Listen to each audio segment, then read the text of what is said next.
নমস্কাৰ, মোৰ নাম হয় কাব্যশ্ৰী মোহন আৰু মই হয় এজনী ফিটনেছ কোচ। আজি মই ক'ম আমি লাঞ্চত কি খাব লাগে।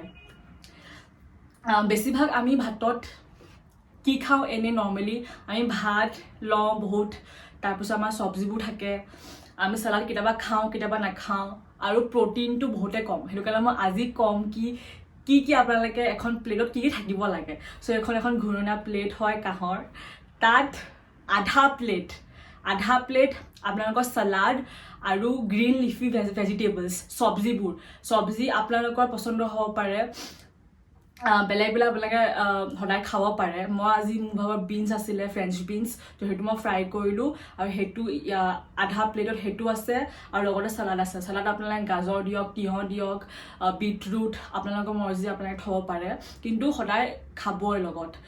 তাৰপিছত প্ৰটিন এড কৰিছোঁ। আজি মই খাম টফু আৰু পনীৰ। আপোনালোকে পনীৰো খাব পাৰে, কিন্তু পনীৰৰ ফেট কণ্টেণ্টটো বেছি, সেইটো কাৰণে মই টফু প্ৰিফাৰ কৰোঁ, আৰু টফু বেছি সস্তা হয় পনীৰতকৈ। চ' সেইটো কাৰণে মই টফু খাওঁ। আৰু ৰাইচ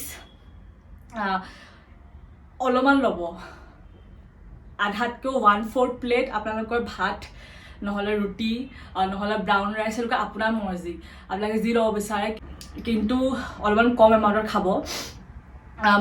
বেছিভাগতো আমি বগা ৰাইচ, হোৱাইট ৰাইচে খাওঁ আমি। চ' আপোনালোকে ৰাইচ নিজৰ মৰ্জি, এনেকুৱা ৰাইচ, ৰুটি, কিবা কাৰ্বহাইড্ৰেটছ ল'ব পাৰে। আৰু এটা প্ৰটিন কণ্টেণ্ট আপোনালোকে মাছ, মাংস, চিকেন, মটন, পনীৰ, সেইবোৰ বস্তু ল'ব।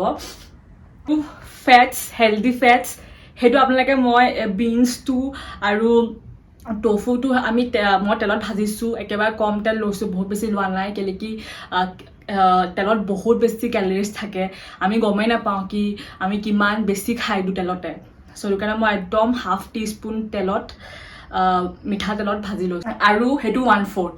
আৰু দৈ আমাৰ প্ৰ'বায়'টিক্স, আমাৰ ডাইজেশ্যনৰ কাৰণে হেল্প কৰে, সেইটো কাৰণে দৈ ল'ব।